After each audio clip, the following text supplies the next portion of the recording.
Hi, இன்னைக்கு என்ன பார்க்க போறோம்னு பார்த்தீங்கன்னா கத்திரிக்காய் சட்னி தான் பார்க்க போகிறோம். அதுக்கு வந்து ஃபஸ்ட்டு எண்ணெய் சட்டி வச்சு அதில் கொஞ்சமாக கடலை எண்ணெய் ஊற்றிக்கிறேன்.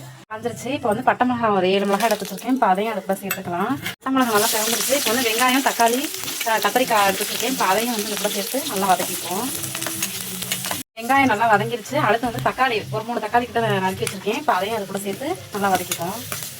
இப்போ வந்து தக்காளி கூடயே வந்து கத்திரிக்காய் வந்து ஒரு 4-5 கத்திரிக்காய் வந்து நறுக்கி வச்சிருக்கேன். இப்போ அதையும் வந்து இது கூட சேர்த்துக்கலாம். பூண்டு வந்து ஒரு 4 பல்லு பூண்டு, கொஞ்சமாக புளி எடுத்து வச்சிருக்கேன். இப்போ அதையும் அதுக்குள்ள சேர்த்து நல்லா வதக்கிக்கலாம். அதெல்லாம் ஓரளவு வதங்கிடுச்சு. இப்போ இது கூட வந்து கொத்தமல்லி ஒரு டைப்பில் எடுத்து வச்சிருக்கேன். அதையும் இது கூட சேர்த்து நல்லா வதக்கிக்கலாம்.